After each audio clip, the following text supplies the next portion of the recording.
us on Asset Television News. I am Eugenia Solomon. First, the headlines. Rivers State Government appoints new permanent secretaries. Federal Road Safety Corps beefs up Salah patrols to prevent accidents. Banks begin USSD charges from airtime. The detail. The theater commander of Operation Fansanyama, OPFY, Major General Oluyinka Shoyele has attributed persistent challenges facing operations in the northwest to difficult terrain and inaccessibility of many remote communities in the region, which also slow timely responses to distress calls. General Shoyele made the disclosure while briefing defense correspondents at the operational headquarters in Gusau, Zamfara State. He also explained that the operational synergy brought by OPFY has drastically improved the military's response and combat efficiency across the region. General Shoyele said the military's recent successes have not only improved coordination but also enhanced logistical support and new combat equipment, which according to him have augmented the effectiveness of personnel on the front line. While counting on the recent gains recorded, General Shoyele explained that areas previously overrun by criminal elements have now been reclaimed by government forces, with many previously impassable roads now reopened and safe for public use. Despite the challenges, the military has adopted a proactive approach to tackling insurgency by pursuing terrorists into their strongholds. The Africa Centers of Excellence. The Africa Center of Excellence ACE project in Nigeria, aimed at enhancing postgraduate education and research in critical sectors, is set to officially conclude its current phase of funding by June 30th. Speaking at the pre-closure retreat for the ACE Impact project in Abuja, Professor Abdullahi Ribadu urged beneficiaries institutions to look beyond donor support but focus on its sustainability.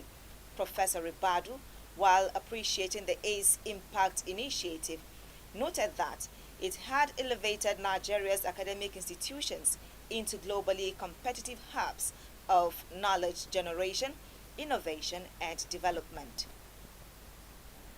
ACE Impact is expected to close by 30th June. And the funders, the World Bank, the French Development Agency, have clearly indicated that for this one there is no extension. But then the projects are already on ground, and at this retreat they will focus more on sustainability. Well, we are focusing more on the universities themselves. We are challenging the universities to generate funds from the ACE projects that they have. So we really don't want to say government must even budget for the sustainability of these ACE projects. We want the universities to sustain these projects, and I think they will, given what they have achieved so far in terms of their achievements. ACE Impact is expected to close by 30th June. Well, speaking on the achievements of the project, the National Project Coordinator of the ACE project, Joshua Atta, explained that the project, which spans 17 centers housed within 14 Nigerian universities, had made significant strides. Atta noted that these strides were made in research output, postgraduate training, and regional academic integration. In terms of the achievements of the ACEs in Nigeria, the list is very long. Even from simple things as enhancing the learning environment. If you go to all the 14 universities that are hosting these centers, you will see a complete transformation of the environment that students are studying. There are 17 centers domicile in 14 universities, which means that there are some universities with more than one center. We now want to focus on sustaining the gains of this program. Okay? So we are pausing to reflect and then see how the individual universities will move the project forward from this point.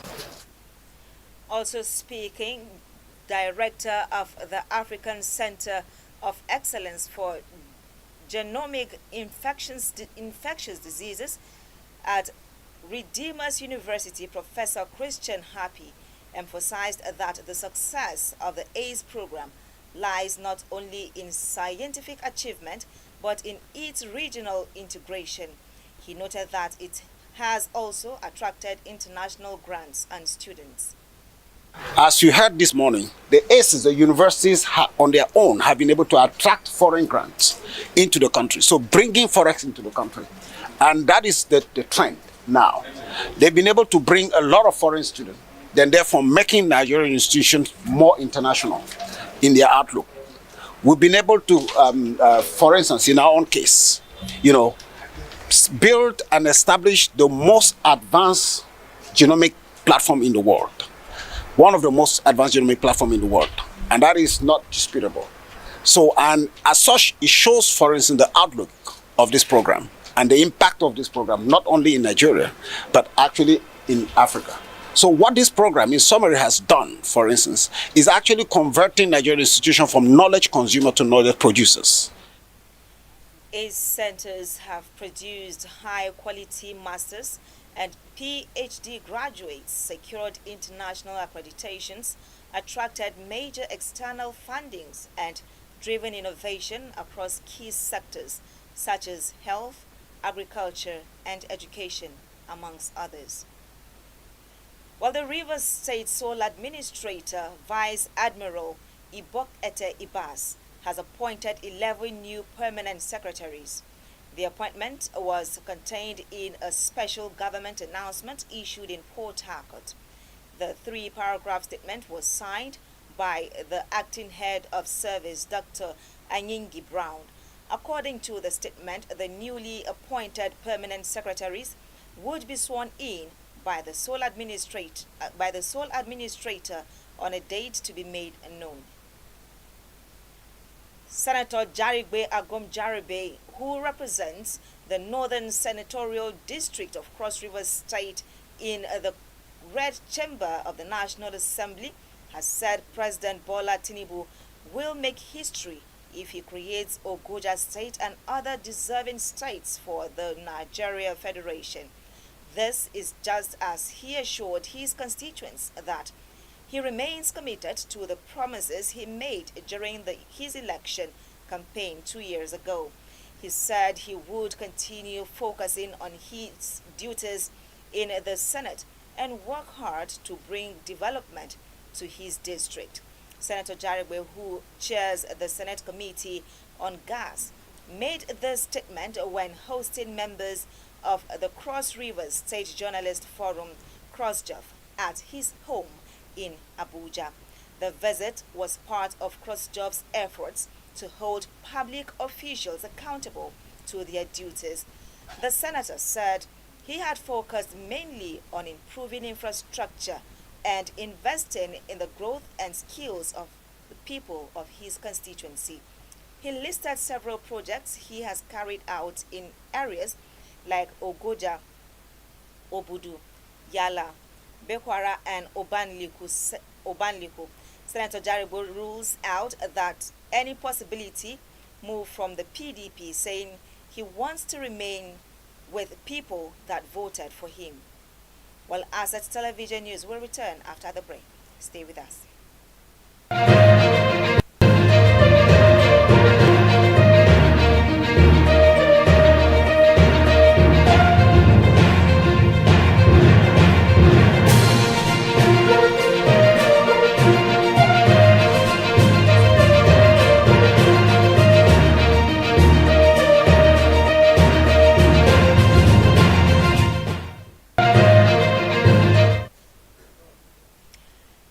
You're welcome back from that break.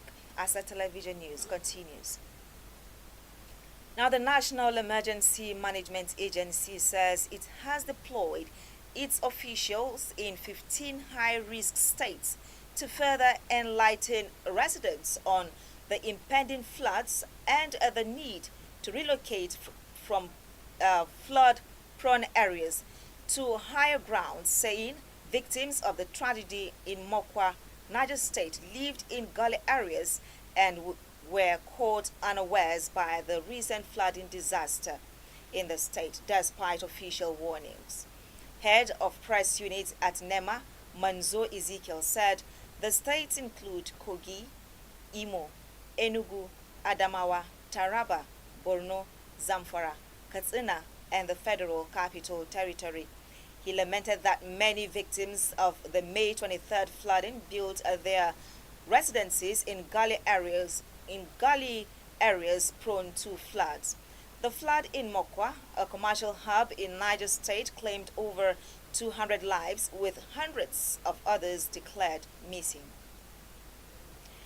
The Nigerian Communications Commission has directed deposit money banks to start deducting charges for unstructured supplementary service data transactions directly from users' mobile airtime. According to an email from banks to customers, the charges will no longer be deducted from customers' accounts. The banks say the directive takes effect from Tuesday, June 3rd, 2025. The latest directive may be another move by the Commission to address the historical USSD payment conflict between mobile network operators and the commercial banks. In December 2024, the Central Bank of Nigeria (CBN) and the NCC directed mobile network operators and DMBs to resolve the long-standing 250 billion naira USSD debts. Following threats by telcos to withdraw services over the debts accumulated by banks, the NCC in January threatened to suspend the USSD service and publish a list of banks still owing telcos. But the Federal Road Safety Corps (FRSC) has commenced a nationwide special patrol operation in preparation for the Eid al-Kabir celebrations slated for Friday. The operation, which runs from June 5th to June 11th, aims to ensure road safety and manage traffic flow during the festive period. According to a statement signed by Corps spokesman Olusegun Ogungbemide on Wednesday, over 36,000 personnel, including regular and special marshals, will be deployed across the country. The operation will be supported by 750 patrol vehicles, 120 ambulances, 25 tow trucks, and more than 200 motorbikes. On sports, Omike Matthew brings us sports updates. One of the survivors of the fatal crash that claimed the lives of 22 athletes and officials of Kano State who were returning from the 2024 National Sports Festival in Abeokuta on Saturday, Dorothy Ikuzulike, says she suspects that brake failure of their vehicle led to the unfortunate accident. According to the Federal Road Safety Corps, the accident occurred at approximately 12:30 p.m. on Saturday near Gadan Yekarfi along the Kaduna-Kano Expressway, involving a Kano State government coaster bus. 21 members of the contingent were reported dead on Saturday before the figure became 22 on Sunday. The Federal Road Safety Corps on Monday said it will begin an investigation to unravel the cause of the accident, and one of the survivors says that she suspects a failure of the vehicle's brake system. Super Eagles coach Eric Chill has warned that the team still has a lot of things to improve on to bring their hopes of qualifying for the 2026 World Cup to life. The Super Eagles are currently preparing for their third friendly games in about 2 weeks, facing Russia on Friday in Moscow after beating Ghana and Jamaica to win the second edition of the Unity Cup in London last Saturday. Chill, who took over the Super Eagles job in January, has the mandate of leading the team to the final of the 2025 AFCON in Morocco, while the task of overcoming the team's ill-fated 2026 World Cup qualifiers campaign is also staring him in the face. According to the Franco-Malian coach, who would have opted against the Unity Cup in London, but he sees the lineup of games as an opportunity for the team to improve before resuming their World Cup qualifying campaign in Saturday. The 47-year-old began his Super Eagles reign in March with a win and a draw in 2 World Cup qualifying games, but it wasn't enough to revive their chances of picking the sole ticket from their group. With 4 games left in the series, Chill's men will face Rwanda at home and South Africa away in September, while their last 2 games are against Lesotho away and then Benin Republic at home in October. And lastly, Manchester City have agreed a €55 million deal with AC Milan for Netherlands midfielder Tijani Reijnders. The 26-year-old will sign a 5-year contract at the Etihad Stadium after agreeing personal terms with City. The deal, which is subject to a medical, includes additional payments if certain clauses are met. City hope to complete a deal for Reijnders in time for the Club World Cup, which kicks off on the 14th of June. And that's the sports. I am Omike Matthew. Well, Omike Matthew there with the sports update. And with that, we end the news. Do well to follow us on all our social media platforms for more updates and programs. On behalf of the entire news crew, I am Eugenia Solomon. Thank you for watching.